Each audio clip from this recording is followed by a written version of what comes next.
Hello, everyone. I am Erica Kareem, and I am your host of the Starting Over Now Roundtable, y'all. So, the reason why I'm so excited is because so many people have things going on in their lives, and they just don't know how to start over. Have you ever seen somebody that is down and then they stay down?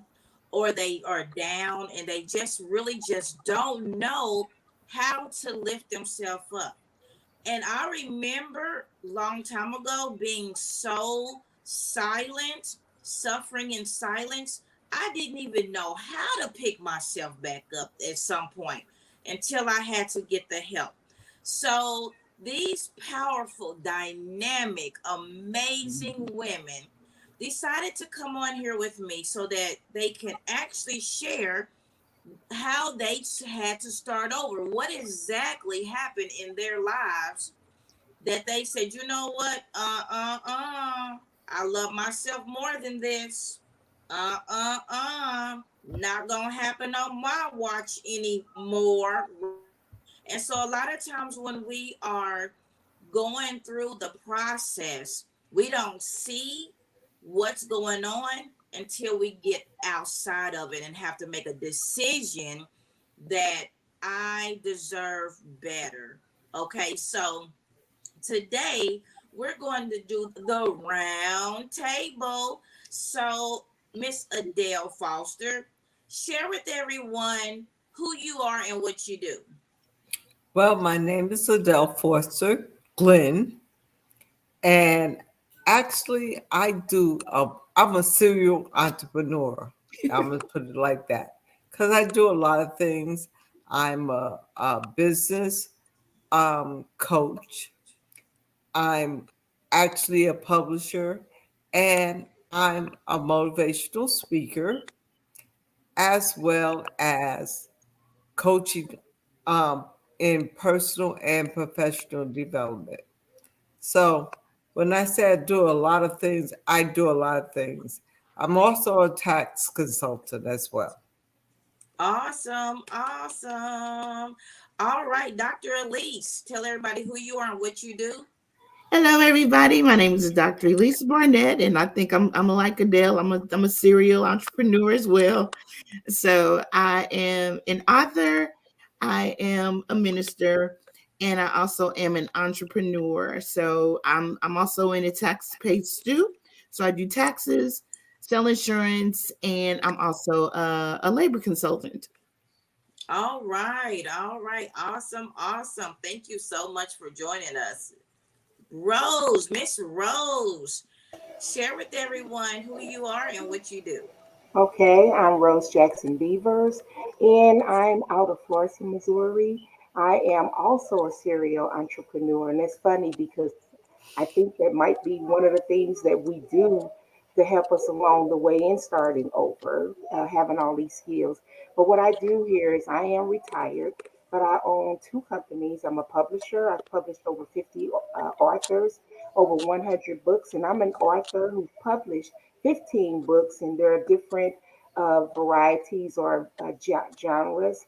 I am also a mental health training consultant for the faith-based communities, and what I do is I train individuals that they should be taking care of themselves and helping them to understand how to reduce the stigma that's associated in the African American communities because we don't take care of ourselves because oftentimes it's a faith issue.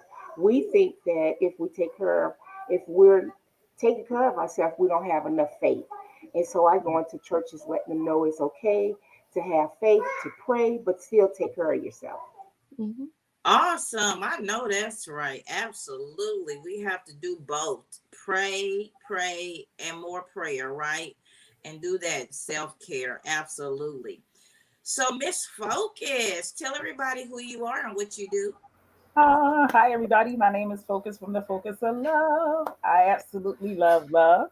I get to wake up every morning. Currently, I'm full time, where I get to wake up every morning and help people heal relationship hurt so they actually don't repeat the pain. And then they can get the love they want and have the life they love.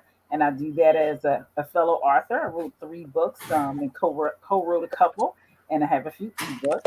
I'm I'm also a motivational speaker and currently been highlighted on Fox 29 about 9 times. And they just asked me to write a series to come on a regular basis. So I'm really excited about taking that on.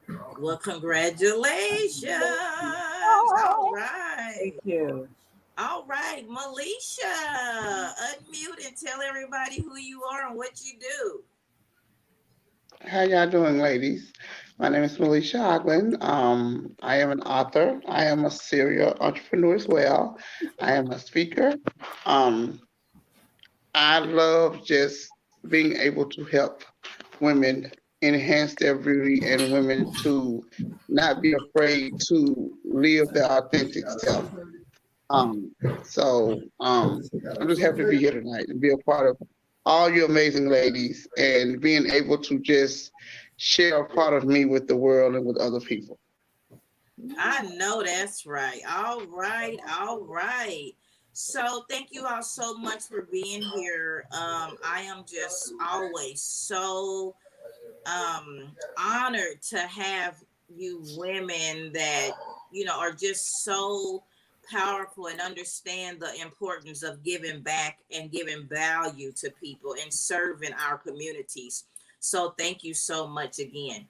So Adele, starting over, and I know you wanted to talk about starting over with health. Tell everybody a little bit about your situation with just starting over with your health. What happened?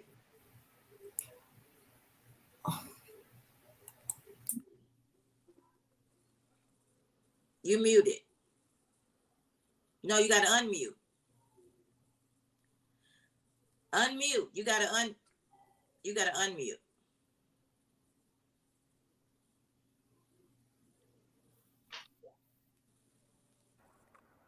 Click the bottom right corner. Okay, now say something. No, you got to unmute it again.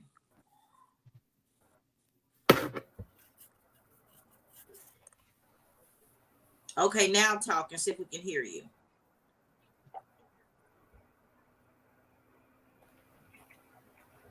No, we can't. Well, you are unmuted, but something. Are you on a earphones or something? Something's not working right. But you got to unmute. I'm unmuted. All right, now we can Okay. hear you. I was diagnosed with, I don't know, I keep going back to mute. Okay, go ahead. Okay.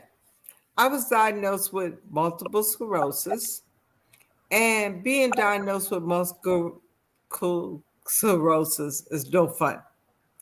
And I say that because the first few years of my life, when I was first diagnosed in the year 2000, I was okay. But last year I was in the hospital at least 4 times. And out of those 4 times that I was in the hospital, I had to go to a nursing home as well. But because I was in the hospital 4 times, I didn't give up. I knew that I had to start over and I had to learn how to walk all over again.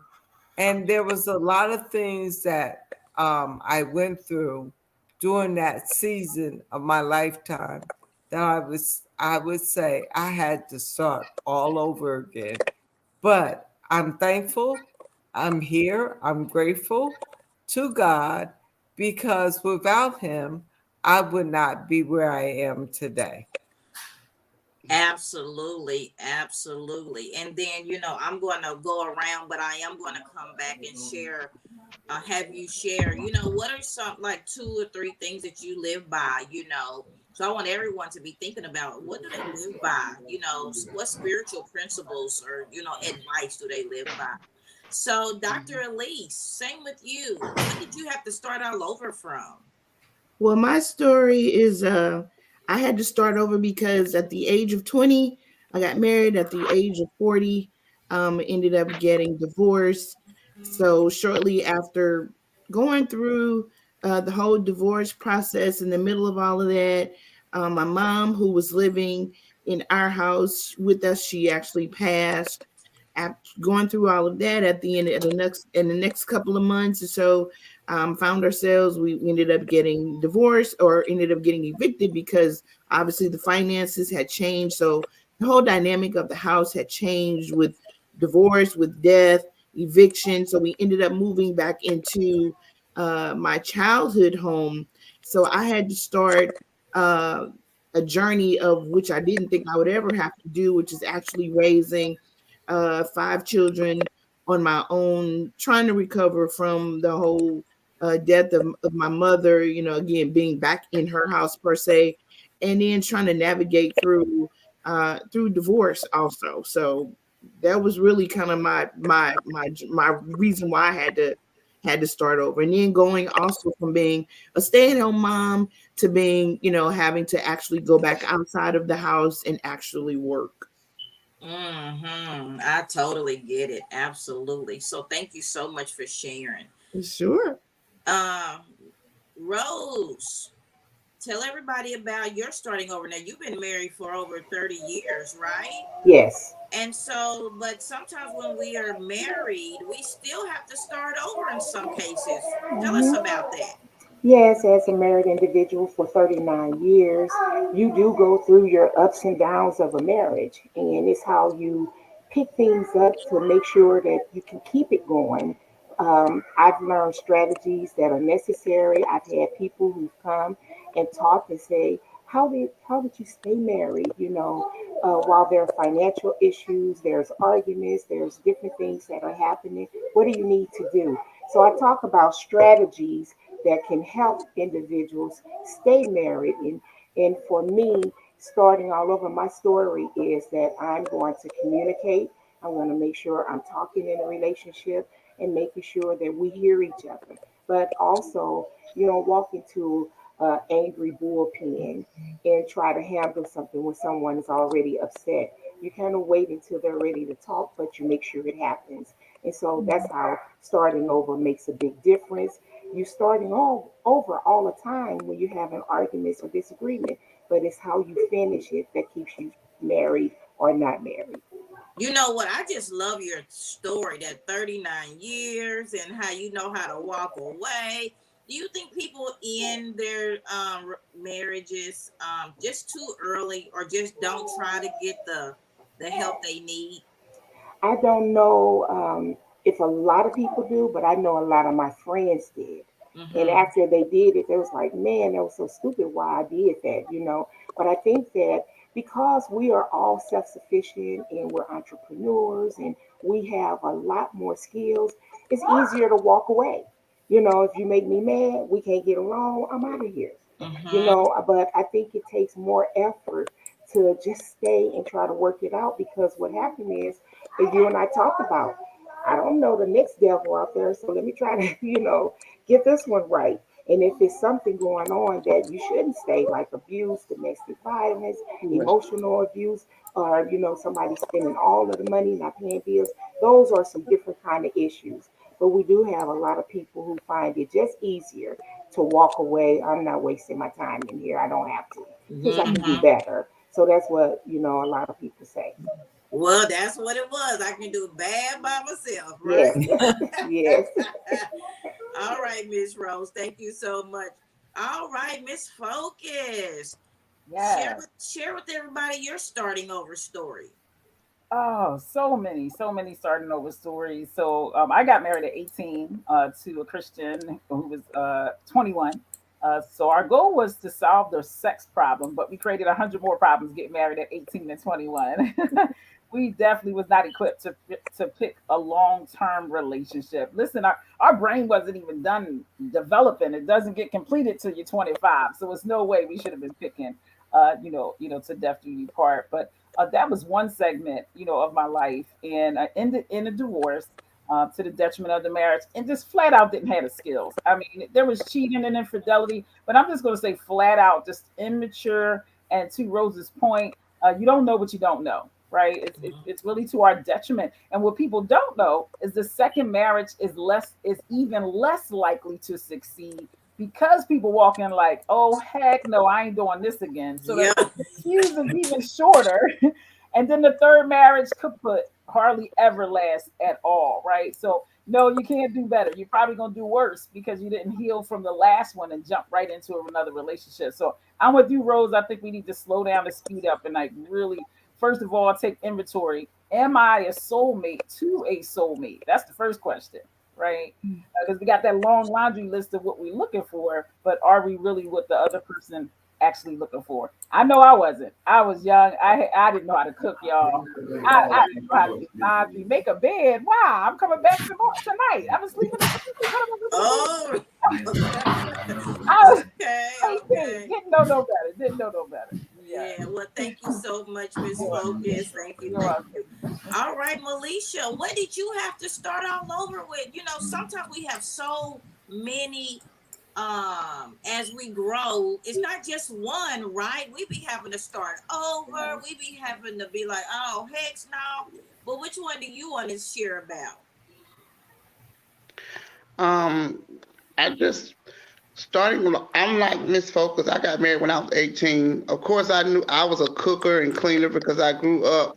My mom was a pastor, so she traveled a lot. So I had to grow up pretty fast, learning to cook, clean, and do things. So I felt like I was ready to be a wife, and which um we were in the church. So in the church, when you grew up in a holiness church, you know, um they believe in marriage before sex and everything else.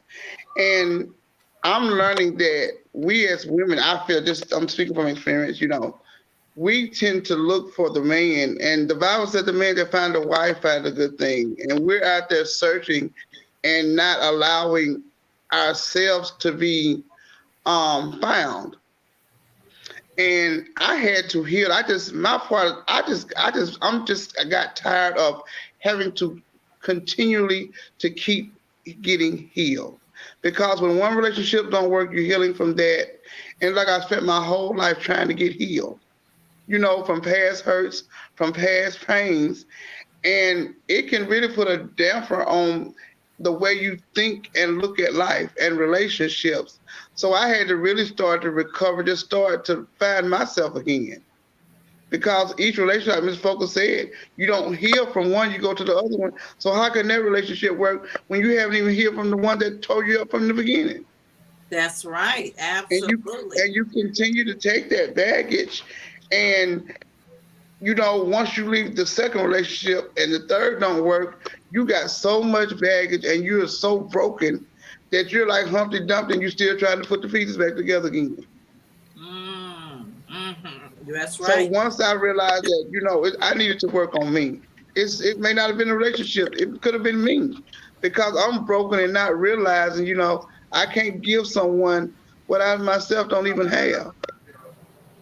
Yeah. Not even that we don't have, but we don't even know don't have it, right? That's It's like right. I We didn't don't even have the know, tools. Yeah. That's right. Absolutely. I So love it. healing, I was sitting there talking to someone. I said, you know what? I'm so tired. I got so tired of trying to get healed from all these past broken relationships, and not just relationships, friendships. They play a part in it too, Okay. I get it. because they can break you. They can break you as well as a relationship. Okay. Thank you, Militia. I get it. All right, all right. So now we're going into something else, and I want to talk to y'all about. I want y'all to talk to the audience about what did you have to do to move forward. Like for you, Miss Adele, I heard you say that your doctor said you only was supposed to have a certain amount of time. Like that's the statistics, right? To live. And then you had to make up in your mind that not me. So talk about that. And what did you have to really discover with yourself? I can barely hear you, Erica. Can y'all hear me? I Oh, hear okay, you. y'all can hear me. Okay, so Adele, can you hear me now? Yeah, I can hear you now. Okay, so what I was saying was when you got diagnosed with your MS, I remember you saying that your doctors like gave you only some years to live, or that you only some time to walk, right? Because of the statistics. Tell us about that and what you had to do to be like, that's not gonna be me. Well, mentally, I came from a space where I thought positive. And I would tell anybody, whatever you're going through, to think positive. Because I had a saying that it was the doctor's diagnosis, but not God's prognosis for my life. And being that I was grounded spiritually, I believe that God, if God wanted to keep me walking, he would keep me walking. I didn't need a wheelchair, I didn't need a walker, nor a cane. And to this day, I use a walker every now and then, but I still refuse to use the walker because I believe that God has set me up so that I don't have to actually use the walker. I think positive. I use positive affirmations. I use the Bible to keep me grounded. And so, with that in mind, I keep going no matter what. Even I'm on my third marriage now, and I didn't end up in the hospital until I got married my third time. But I got a wonderful husband. He sticks by me day and night. No matter when I go to the hospital, he's right there with me. So I couldn't ask God for anything better than him. So Adele, that is so awesome. Okay, so you this is your third marriage, and what do you think that you did different from the third marriage between one and two? Do you think it's like now you know who you are? You know, at that time you had done some healing. Well, with the third marriage, I gave it to God. I said, God, I'm always picking out the wrong men. So I'm trusting you to lead me and direct me to the right one. And so God brought that third husband to me. I really feel like it was a God thing. It wasn't me picking him out because always, to me, I didn't seem to, I was in love with love. But this time it was like before we even got married, I was like, we're going to have to go through marriage counseling. We're going to have to read the scriptures every night. And he was on board with all of that before we even got married. And then he came here from Milwaukee. So he came here before we got married, but I had him to sleep upstairs in the in my guest room. And so he couldn't even sleep with me until we got married. Okay, so you had to put some boundaries up. Yes, I did. Yes, I Okay, did. that is so wonderful. That is, another thing too is that when somebody is connected to you and they really, really want you, your spirits are kindred. They are like a connection. Like you don't have to fight him to read the scripture, right? You don't have to fight to have prayer. Like it's just you two come together as one. Yeah. Absolutely. I The love Bible tells us that two shall become one. And absolutely. that's what we did. We became one. I mean, there was no fighting, there was no argument, even in terms of finances. Um, the Lord helped me in that area. So I didn't have to fight with him when it came down to finances. He came here and he did what he had to do. Ooh, I love Mm. it. Okay. Yes. Thank you. So, Dr. Elise, share with everyone, like, in order for you, because a lot of people are going through a divorce and they have children, they stay at home mom, they don't want to be controlled. you know, like it's something that we go through as women. We have to make decisions for ourselves of what we're not going to tolerate anymore or how to come back from a heartbreak. Yeah. So tell it with everybody, like, what did you have to do? Give us two things what you had to do. What was the most important you think that helped you over the hump? For me, I think the hardest thing was actually letting hope die. And the reason why I say that is because, when you first go through, the whole divorce process, obviously, like I had said before, divorce is kind of like death. So the first emotions are like you go through the shock, you go through the denial. So in denying it, you still have a hope that everything can still work out. And so, in order to stop fighting for something that's dead, you have to accept the fact that it is dead. And then once you get past that fact, then you can really start letting go of what was and then opening yourself up for the hope of a new future, but it's going to be by yourself. It's also going to be dealing in the reality of it opposed to the potential of it. Well, while we're still hoping that we can work it out, we're still kind of overlooking the things that brought us to that point because we really just want to continue doing, we want the marriage to continue living. But we have to accept at some point in time, if it's over, it's over, and we have to accept the death of it. And then that'll be able to open us up to being able to heal, being able to move forward, and then really looking at God to help us to create a new life that's separate from our spouses. So we have to open ourselves up to our new reality opposed to what was.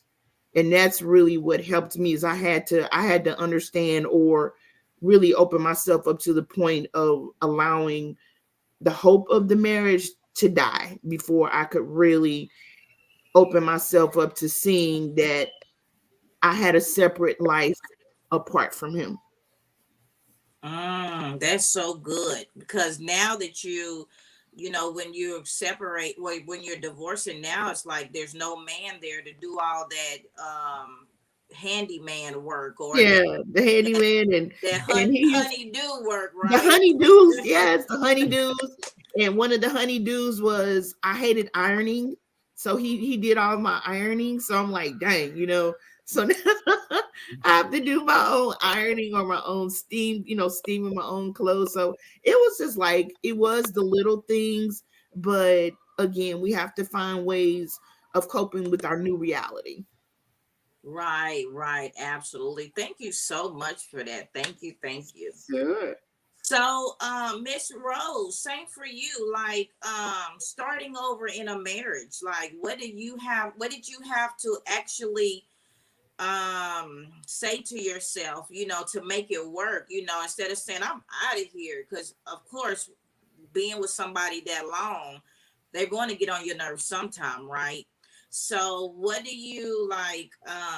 Besides, because you got had some good stuff, like don't be talking to him when you already know he's mad, because somebody, will be like, you need to talk to me right now, right?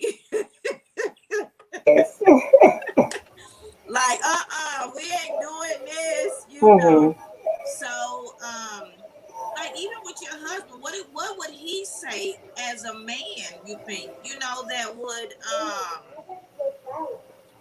that would say, okay, well, this is what's keeping the marriage together. Hmm. I think that if you talk to him, he would say he doesn't want to talk when he's angry. And Okay. he's going to say that he's the person who wants to save. And I'm the person who would spend and spend and spend. And most people don't want to be in debt. And so once you know that, you try to work it out in some kind of way. You come up with a budget.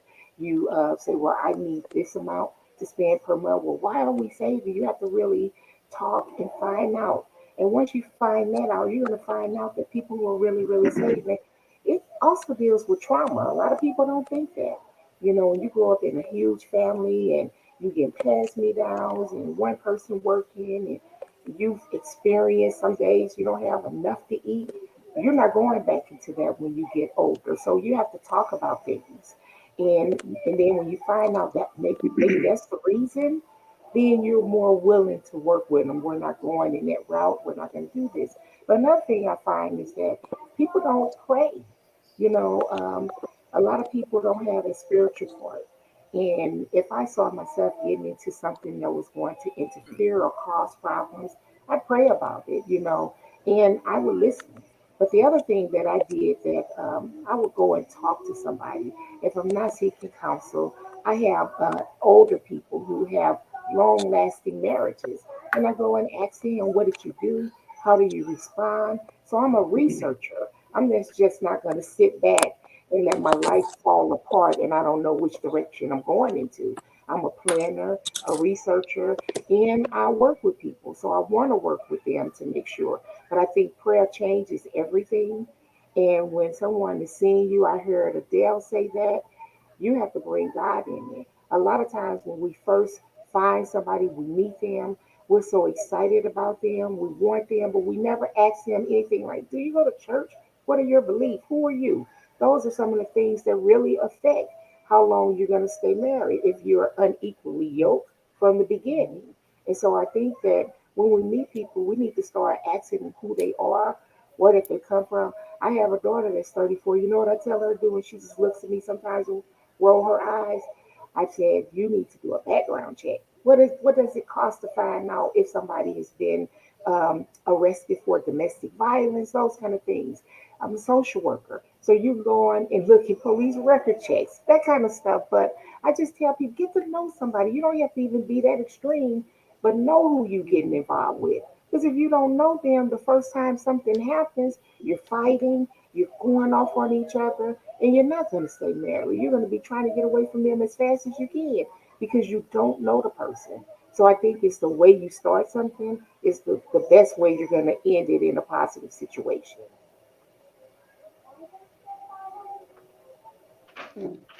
You're on mute. I definitely believe in doing the background checks because you never know who you're dealing with these days. Hmm. You got people lying about stuff and Yes. all kind of Mhm. mental illnesses is going on. Like I just, it's Hmm. terrible. So I agree. When our daughters are dating someone, you know what I'm saying?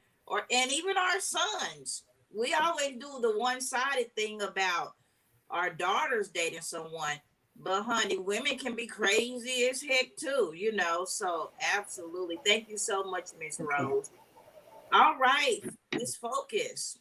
So I want to hear like two positive things that you had to do to just move forward. Like, what would you tell someone that's watching to just move forward? How will they do that? Yeah, for me it was pretty difficult, I have to say, because the holiness church I grew up in was "till death do you part." So I actually was looking at being single for the rest of my life. So that was a lot to really take on. I actually called my he was still my husband at the time, Erica. I actually called him and said, "Hey, well, let's see if we can work." And Mhm. his response was very snarlingly. He said, "As long as you accept my kids." But it was the way he said it that just gave me a gut punch. And the irony of it, it was a set of twins. It was the twins he had on me while we were married with the nanny. So he wasn't even gracious about it. And let me just say that, I looked at the phone. This one we had actual phones. It wasn't a cell phone. And I looked at the phone and I was like, listen, that's okay. You have a good life. And it was like at that moment, I realized that I gotta let this thing go. To Dr. Ellis' point, I had to allow the completion of the marriage, right? And then I just dropped down on the floor. I was crying. I mean, like it was daytime when I started crying. When I was done, it was nighttime. So I can't even tell you. But how did I start it? And this is positive because I'm positive that you got to go through the grieving process.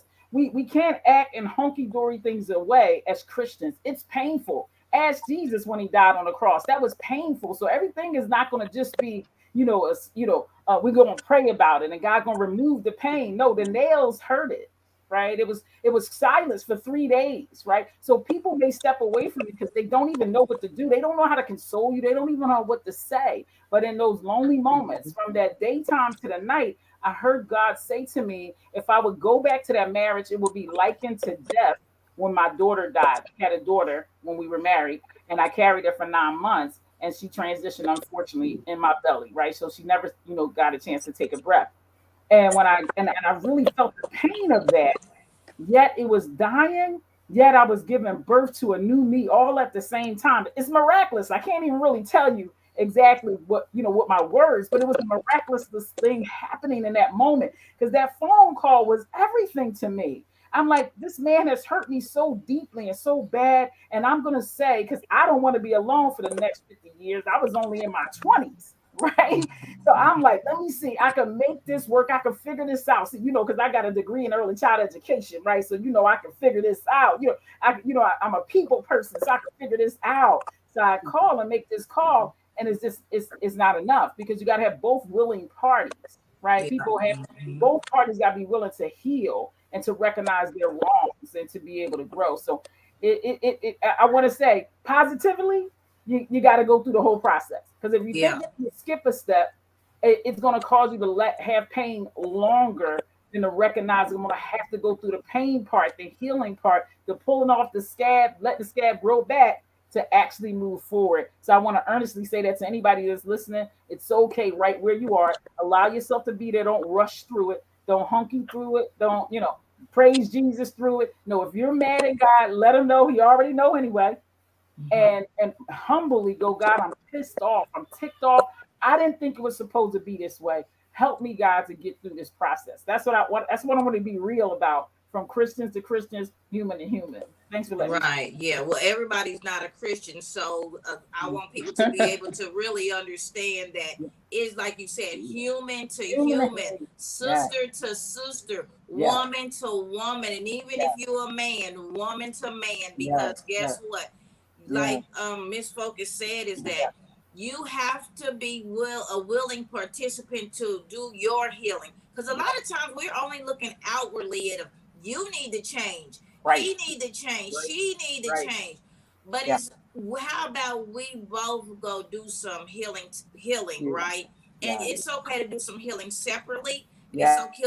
okay to do some healing together, right? Definitely. Yes. Yes, absolutely. Because a Yeah. lot of times we Mhm. like pointing the finger, and we know we got some a shit storm ourselves in some cases, that we need to change ourselves. So thank you so much. That was so Definitely. helpful.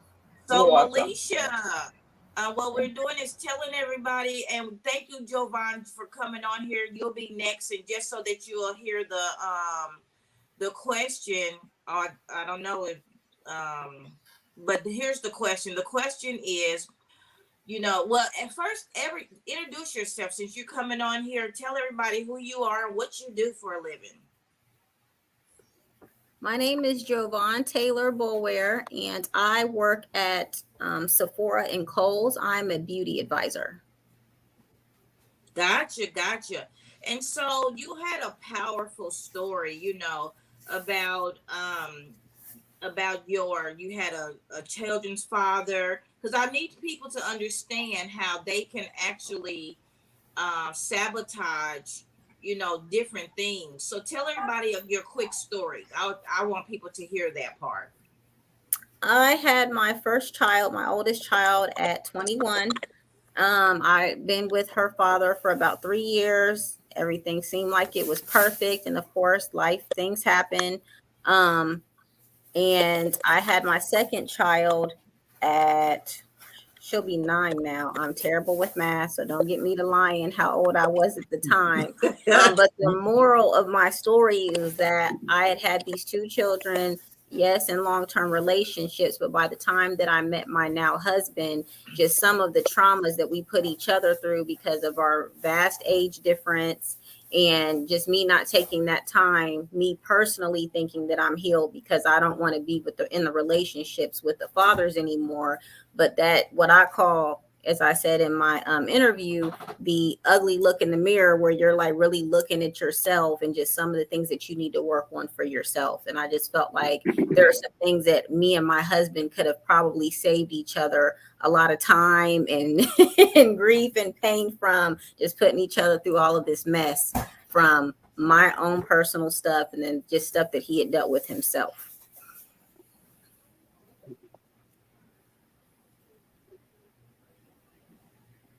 You muted, Erica? You Oh, muted. well, I wanted to say that I wanted to highlight one of the stories that the portion of the story that you said about, being that mama bear, because I went through the same thing that you went through. I had two daughters before I got married. And so it's like when you have a man come into your life, and I have to share this because there's so many women out here that they're meeting new men and you already have your children, that sometimes we can sabotage the relationship because we are like being mama bears. It's like, don't tell my kids nothing. I got Yes. this already. You know what I'm Yep. saying? And so sometimes they genuinely come in and they're really, really trying to work with us, and they are loving and adoring our children. And sometimes we don't see our own flaws in our own children, right? Mm-hmm. They can be some badass kids, excuse my French, but then it's like, don't tell my kid what to do. But there's a thin line because there are some terrible ass step parents, women or men, that can really do some damage to your children. So there's a thin line between being protective to someone that is really coming in to really love and adore you and your children. You're taking them Right. all as a package. I mean, Right. he's taking or she's taking them all as a package, and then we like, I got this. I've been doing Right. this with you, without you. Yep. Don't Yeah. even think about coming in here trying to run nothing, change nothing, because I Right. got this, right? If you don't like True. it, you can leave. You can That was leave. my Yes. favorite one every time.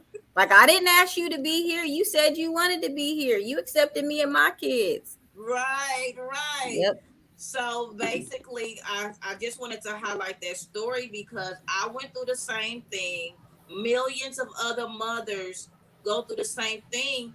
And then it's like you give him extra pushback because it's like, I just want, not at the time, but it's like some of the hurt and even we've been through, like, if he did leave, it's like I knew he was gonna leave anyway. You know what I'm saying? Yep. I knew it because Mm-hmm. I probably didn't have that hurt and abandonment before, or Right. rejection before.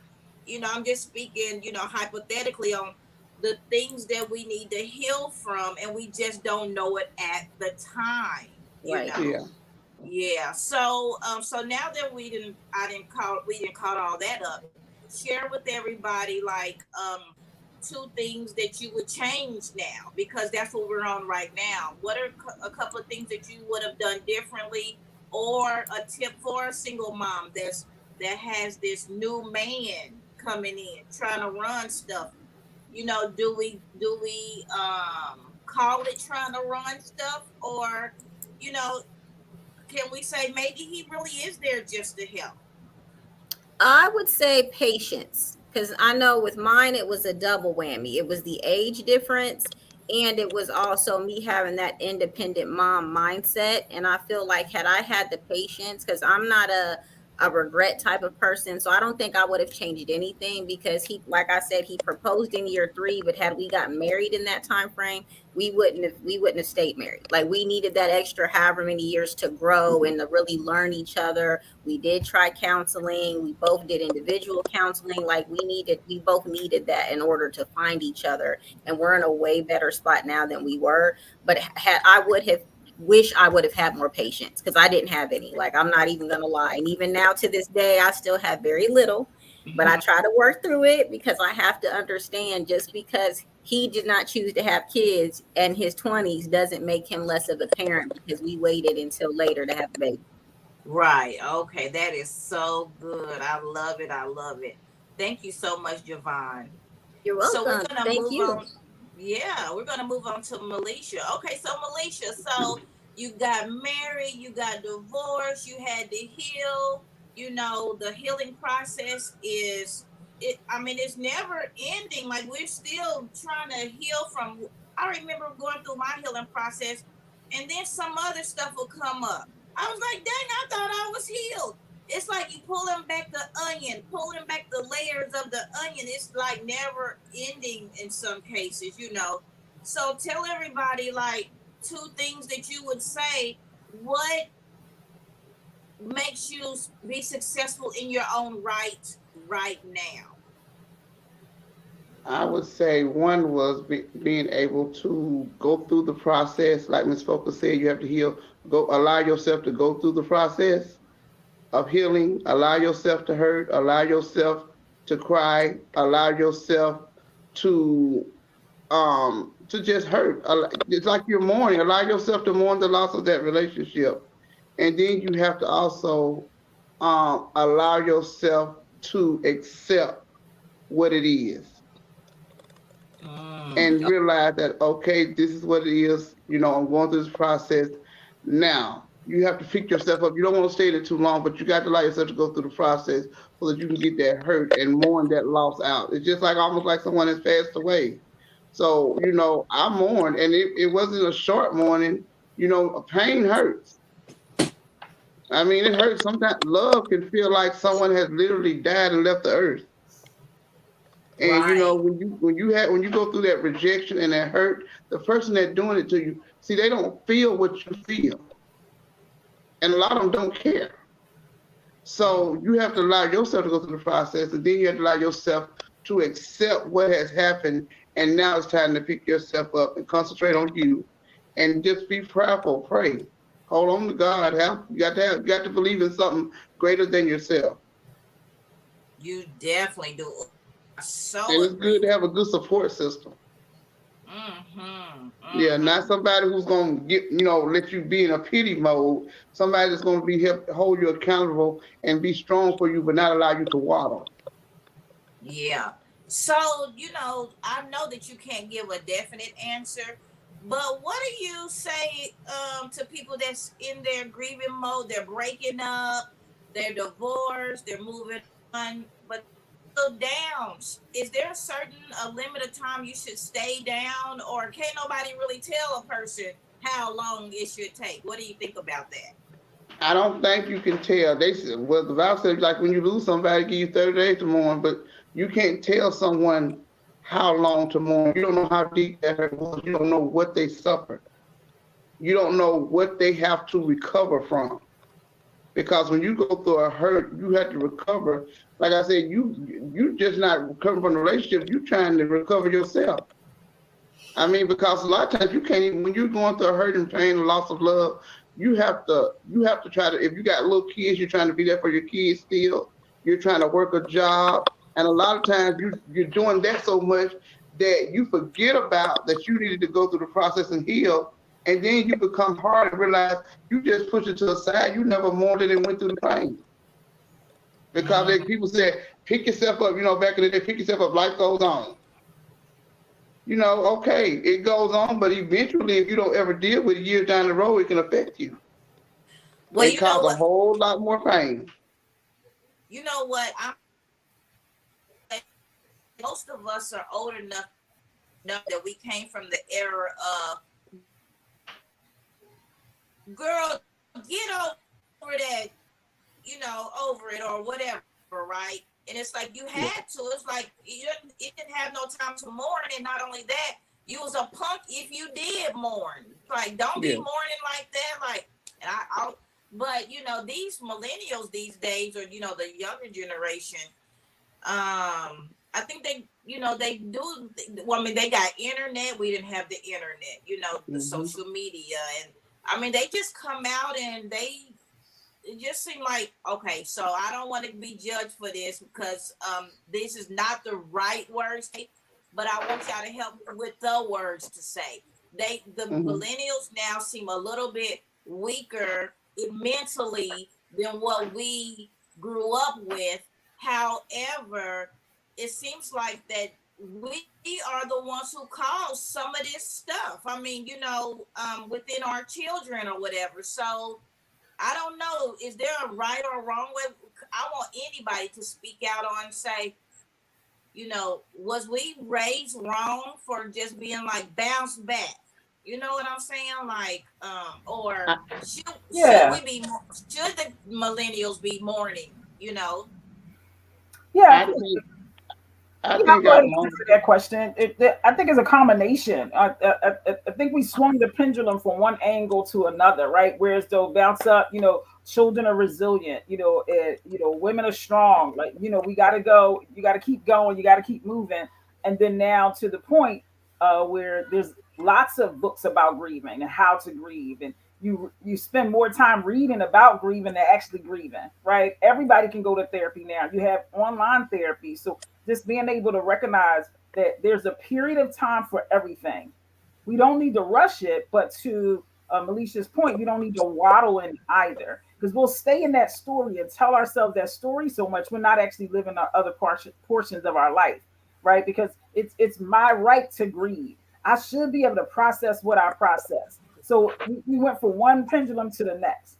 So what's the balance? Is allow yourself to be human and be still. We have Alexa going in our ear, Google going in our ears, Siri and YouTube going in the air, our pastor preaching to us all at the same time. We don't even know our own voice and have our own relationship with our own God because there's so much information coming into us. So to answer your question about the youth being wiser but weaker, that's why. So they're wiser, they can spill out a whole lot of concepts and thought patterns and notions, right? So they can tell you a whole lot, but they're weaker. Why? Because they haven't learned their own self-soothing ability to process things and go through it and still come out on the other side, because everybody get a trophy, whether you want to not even shoot a ball, which is foolishness to me. If you lost, you lost. You don't get no trophy for losing. But that's our part of weakening them, right? When we coddle them, even when they don't deserve something like an award or certificate just for attending. No, you lost the game, man.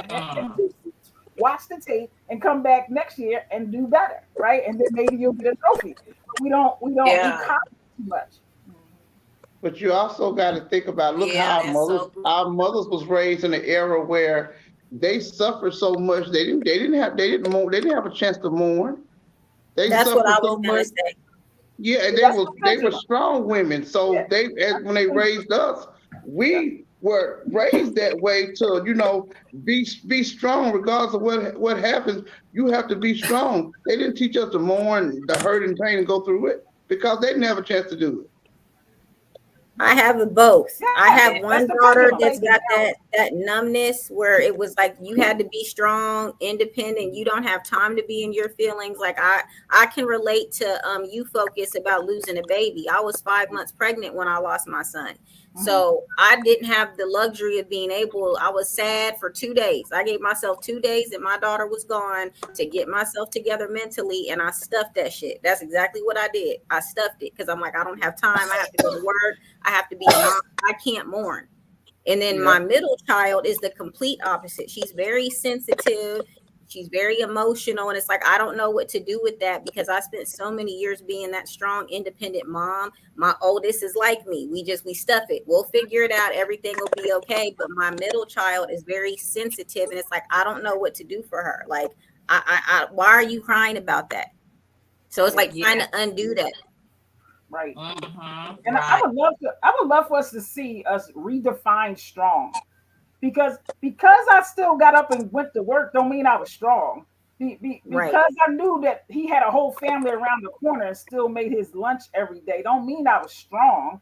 That Right. means I did my obligations, but don't mean I wasn't broken inside. I was smoking weed, I was drinking, I was going to church 7 days a week and still not being able to forgive. So we can Right. hide things and not still be strong. So I think we need to. I would love to do that. I kind of disagree with that. I kind of disagree with that a little bit.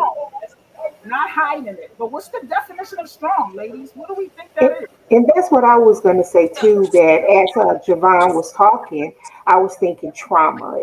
That yeah, you strong now, but it's gonna come back to hurt a It little bit always comes later. out. Yeah, it always. always comes out, and so we But have to kind of be careful, I you kind know. of disagree and said that you're not. That's we redefine the strong. I understand that, but you got to think about it. It still takes strength to get up and do what you need to do. So there is Yeah. a certain part of you that's being strong to be able to do that. Or Or autopilot you or in the Yeah. autopilot, and also you're masking it. and So yeah, master. we can get up and we can do all these wonderful things, but when that quiet time comes back and Yeah. that pain, Yeah, and I listen to all of you all talk and talk about the healing piece, if we don't get that together, we're just yeah, gonna keep finding ourselves in the same situation. And then that's all of true. us grieve differently, you know, Right. and for different periods of time. Yep. So we can't force that on anybody, but we have That's to be right. careful that we're not masking all this pain, because at some point it's going to come back and it's going to hurt even worse. And Mhm. so making sure you take care of yourself. Well, Yes, exactly.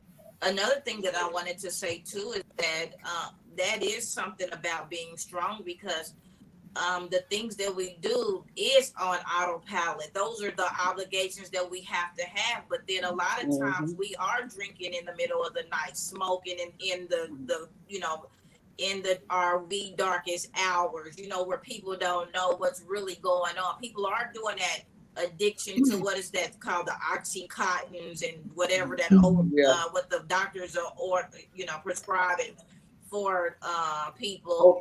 And Opioids. so I kind of agree. It's like we do have to understand that what is that definition of strong, because people actually go to work with addictions. They're called a functional alcoholic, a functional yeah, drug head, drug person, or even a gambler. Yeah, I go to work every day, but I'm also at the boat every night. You know what I'm saying? So, Yep. like somebody said, we do have, we just need to make sure that we're understanding, because a lot of times people, I was taught what don't kill us make us stronger, right? yeah. And so as we go through the hurts and the pains and the whatever, we do come back in resilience. You know what I'm saying? But we also can come back in that resilience of that wall up. Like, Yes, Yep. don't F with me. I ain't the one.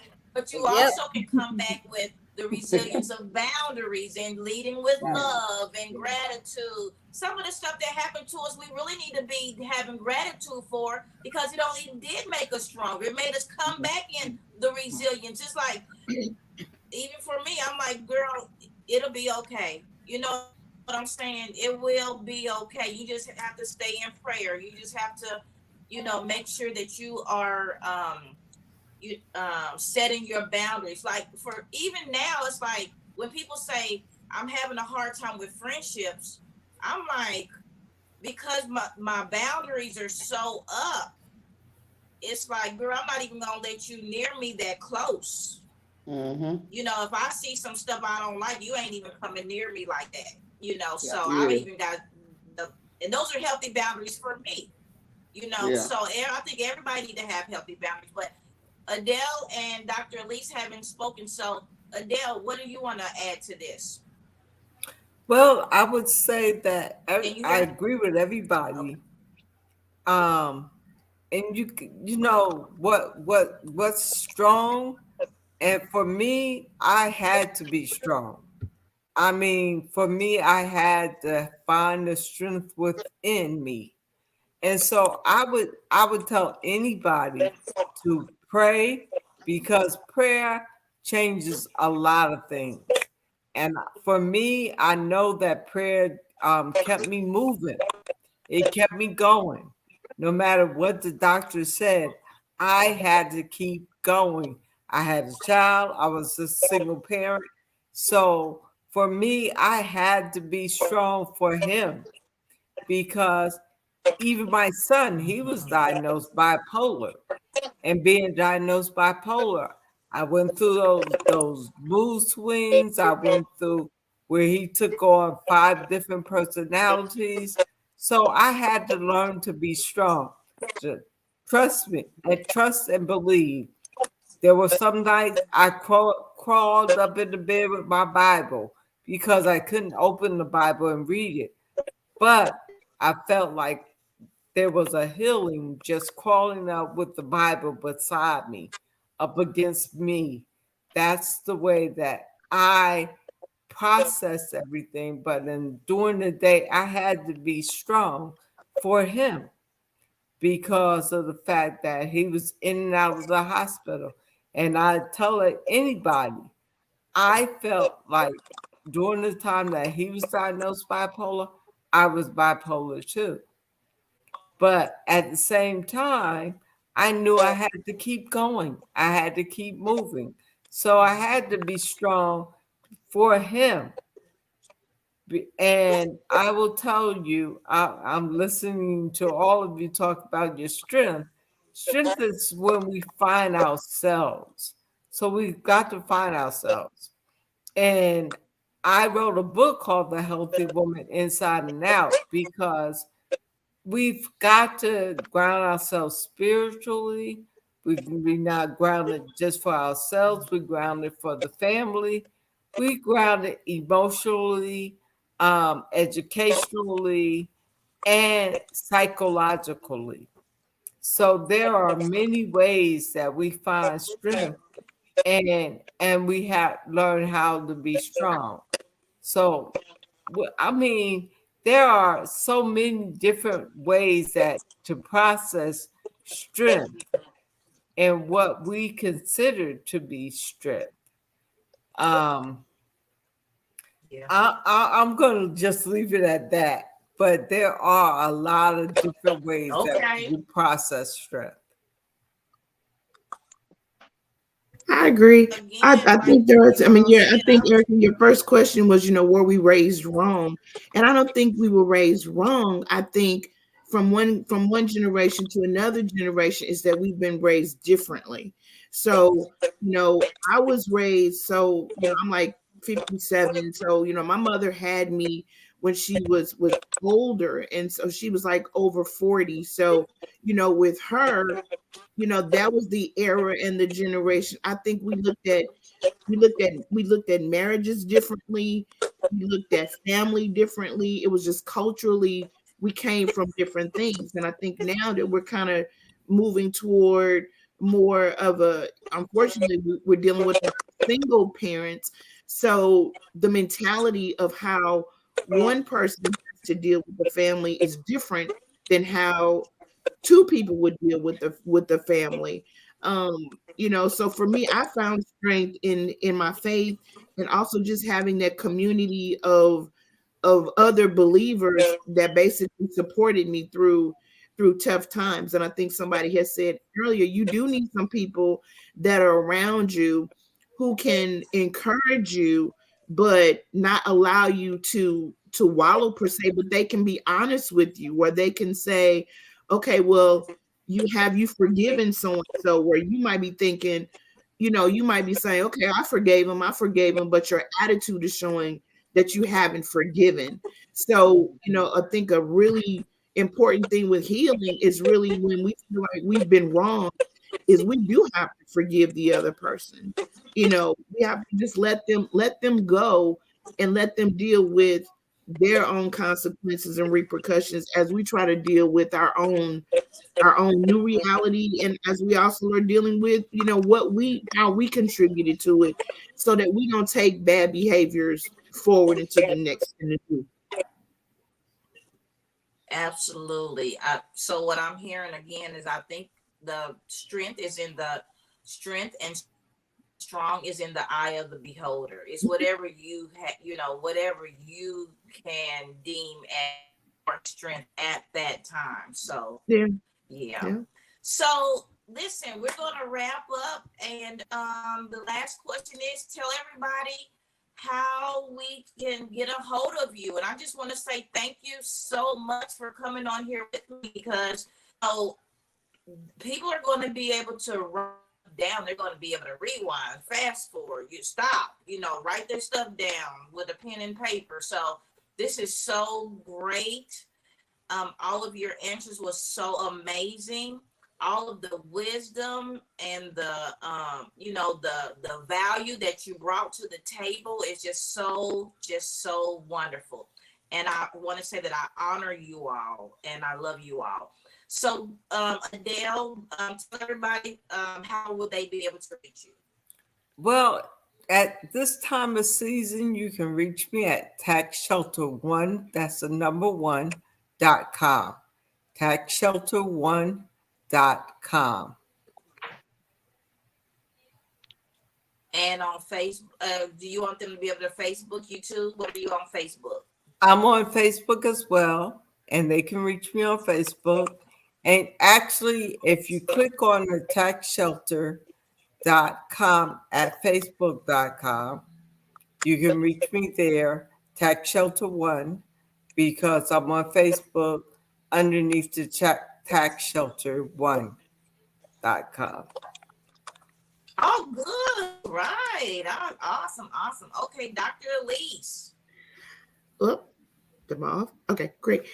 So my contact information is email is love lifted me, the number four, the letter U at Gmail. That's my email address. You can find me on Facebook under STL Tax Solutions, and I am on YouTube under Worship and the Word, Dr. Elise B. So I have a faith-based channel. I have a faith-based channel on YouTube as well. Awesome. Awesome. Thank you. Thank you. Okay, Miss Rose. You can reach me at beavers with an S underscore rose at yahoo.com, or on Facebook. I have three Facebook pages: Priority Books, one word, publication, and then Rose Beef, and then I'm trying to think, oh, Rose Jackson Beavers, because of the different entrepreneurial things that I do. Oh, good. Okay. Oh, thank you so much, Miss Rose. Okay, Miss Focus.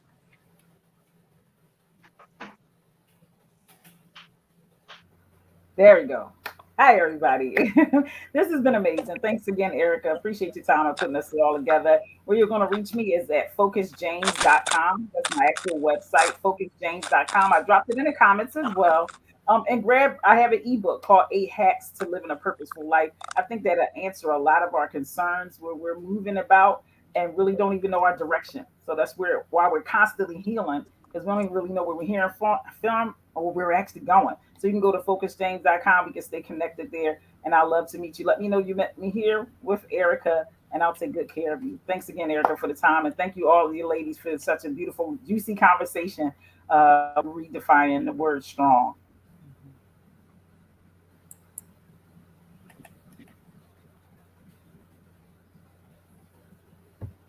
Thank you so much, Focus. Thank you so much. And Militia. You can follow me on Facebook under Alicia OG, author chemistry, and Boss Sheet Designs Professional Services. And also, I got a new book coming out called When Love Can't Fix What's Broken, and we're currently casting for our stage play. And you can also get me, thank you, at Boss Sheet Designs with a Z at gmail.com. All right. Yay. Thank you. Thank you. All right, Jovan. My email is Taylor, my last name. So Taylor Made, MADE .8282 at gmail.com. On Facebook, I'm Jovan Taylor Bolware. And Bolware spelled Boulware. And on Instagram, I believe it's Taylor _ made _ 82. Awesome, awesome. Well, y'all don't hang up after I end the broadcast. Don't hang up. But so listen, everyone. Again, I am Erica Kareem, and I am your host of the Starting Over Now Roundtable. This conversation was so amazing, and just the wealth of knowledge from each of the speakers. Each of them brought it. They brought the value. They brought the just here to be of service to you all. So thank you all so much, and I look forward to working with you all somehow, some way, sometime this year. So thank you all so much for that. All right, y'all. So there will be a replay. Our speakers will be able to post it after it downloads, and you'll all be able to get the replay. So thank you all so much. I love you all, and good evening.